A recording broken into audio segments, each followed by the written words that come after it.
Assalamualaikum warahmatullahi wabarakatuh. Ketika Nabi Isa alaihissalam berjalan di satu kawasan perkuburan, beliau mendengar suara dari dalam kubur, suara laki-laki yang menjerit-jerit meminta tolong dan dalam kesakitan yang amat sangat. Nabi Isa alaihissalam ingin mengetahui apakah yang telah terjadi kepadanya. Dan sebagaimana kita tahu bahwa Nabi Isa alaihissalam mempunyai mukjizat bisa menghidupkan orang yang mati dan tentunya dengan izin Allah.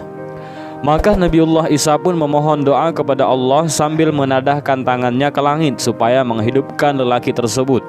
Dan doanya pun dikabulkan oleh Allah Subhanahu wa ta'ala.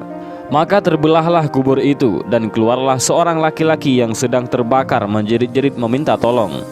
Melihat akan keadaan lelaki tersebut, maka ditanyalah oleh Nabi Isa kepada laki-laki itu, "Apakah kamu tidak sholat sehingga kamu disiksa seperti ini?"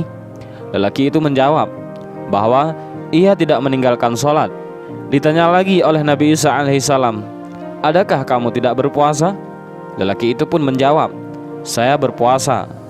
Dan laki-laki itu pun berkata, "Sesungguhnya ia taat akan perintah Allah Subhanahu wa ta'ala."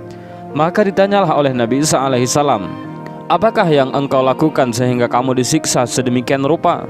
Maka berceritalah lelaki itu, "Saya bekerja sebagai penjual kayu bakar, dan saya akan mencari kayu bakar di hutan dan memperjualbelikannya kepada siapa saja yang hendak membelinya. Maka pada suatu hari datanglah seorang pembeli menemuinya untuk membeli kayu bakar. Lalu diberinya uang dan disuruhnya mengantarkannya ke rumah. Maka pergilah saya mencari kayu di hutan dan pergi untuk mengantarkan ke rumah pembeli tadi. Di pertengahan jalan, saya merasa lapar dan saya berhenti untuk makan. Selepas itu, saya pun meneruskan perjalanan ke rumah pembeli kayu itu. Ketika saya berjalan, saya terasa ada sisa makanan yang terselip di celah gigi saya. Maka saya mencoba berbagai cara mengeluarkannya dengan lidah, tetapi tidak bisa. Kemudian saya coba dengan menggunakan kuku, tetapi tak berhasil juga. Akhirnya saya pun menggunakan ranting kayu bakar yang saya pikul untuk membuat mencungkil gigi. Maka akhirnya saya dapat mengeluarkannya. Maka saya teruskan perjalanan, dan setelah sampai ke rumah si pembeli itu, saya pun menyerahkan kayu bakar itu dan terus pulang. Oleh karena saya tidak meminta menghalalkannya kayu yang saya cungkil dengan kuku saya itu, maka saya disiksa selama 70 tahun sebagaimana yang Tuhan lihat ini. Dan saya tidak menyangka Allah tidak melihat akan perkara yang sekecil itu. Dan alangkah baiknya kita mengambil ikhtibar dari riwayat kisah ini.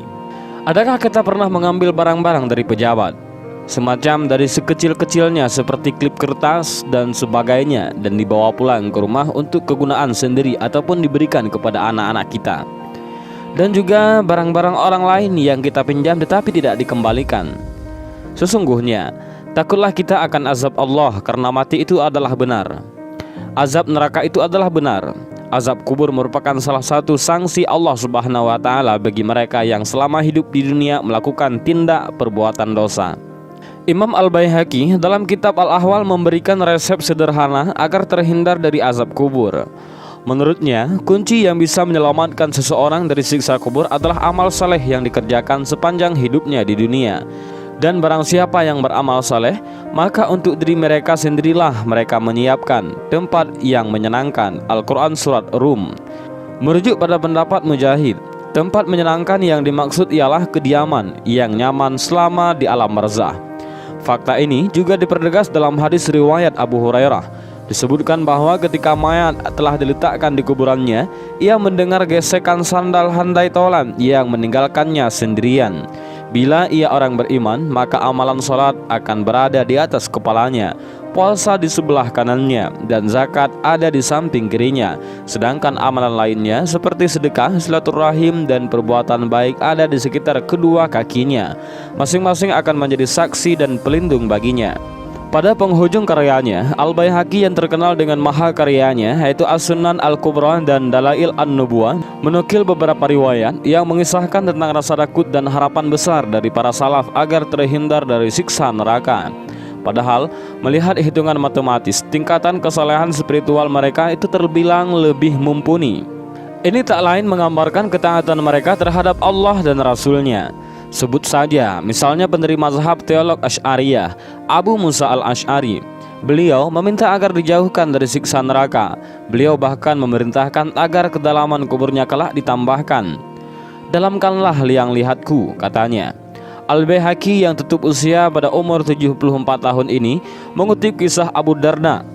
Ketika sahabat Nabi tersebut menderita sakit, seorang sahabatnya datang. Laki-laki itu berkata, "Wahai Abu Darda, sesungguhnya engkau hampir meninggal dunia, maka perintahkanlah aku suatu perkara yang bermanfaat bagiku dan akan mengingatkanmu." Abu Darda pun menjawab, "Sungguh engkau di antara umat yang diampuni, maka dirikanlah sholat, tunaikanlah zakat hartamu, berpuasalah di bulan Ramadan, dan jauhilah perkara keji, kemudian beritakanlah kabar gembira." Merasa tidak puas, lelaki itu pun bertanya ulang. Abu Darda membalas dan memintanya duduk dan merenungkan perkataannya. "Bayangkan ketika engkau berada di hari tatkala tak ada lagi ruang kecuali liang lahat yang luasnya 2 hasta sedangkan panjangnya 4 hasta. Keluarga yang konon tak bisa berpisah denganmu hari itu meninggalkanmu sendiri. Kolegamu yang dulu membuat megah rumahmu kelak akan menimbunmu dengan tanah lantas beranjak pergi darimu." Pada saat itu Abu Darda melanjutkan perkataannya. 2 malaikat berwarna hitam biru berambut keriting datang. Mereka adalah Munkar dan Nakir. Ia akan menanyakan identitasmu, agama, Tuhan, dan nabimu. Maka jawabanmu tidak tahu menahu.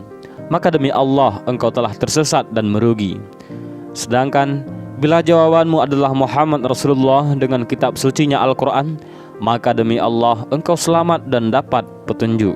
Kesemua itu tidak akan mampu engkau ucapkan kecuali dengan peneguh yang dikurniakan Allah Subhanahu wa ta'ala.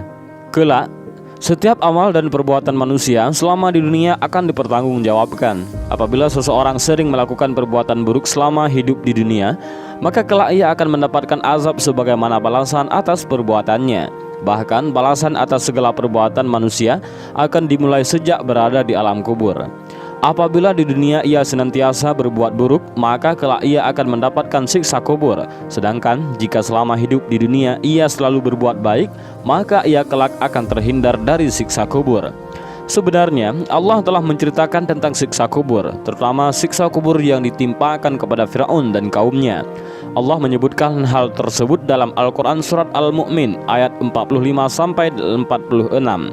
Allah Subhanahu wa ta'ala berfirman, "Dan Fir'aun beserta kaumnya dikepung oleh azab yang amat buruk.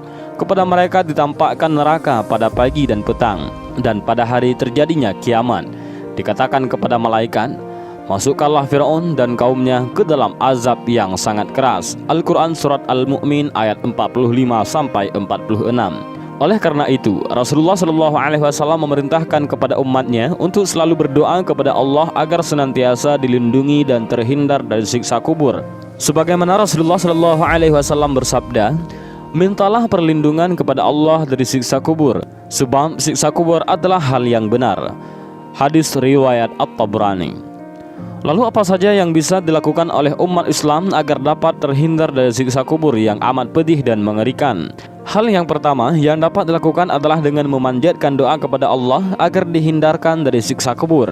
Rasulullah SAW bersabda, "Jika salah seorang di antara kalian selesai tasyahud akhir, yaitu sebelum salam, mintalah perlindungan pada Allah dari 4 hal. Yang pertama, siksa neraka jahanam. Yang kedua, siksa kubur. Yang ketiga, penyimpangan ketika hidup dan mati. Dan yang keempat, kejelekan Al-Masih Ad-Dajjal." Hadis riwayat Muslim. Doa yang disarankan oleh Rasulullah SAW untuk dibacakan doa pelindung siksa kubur adalah doa Allahumma inni a'udzubika min adzabil qabri wa min adzabin nar wa min fitnatil mahya wal mamati wa min syarri fitnatil masiihid dajjal, yang mana doa tersebut memiliki arti, ya Allah, aku meminta perlindungan kepadamu dari siksa kubur, siksa neraka, penyimpangan ketika hidup dan mati, dan kejelekan Al-Masih Ad-Dajjal. Hadis riwayat Muslim. Kemudian hal kedua yang dapat melindungi seseorang dari siksa kubur adalah membaca Al-Quran surat Al-Muluk.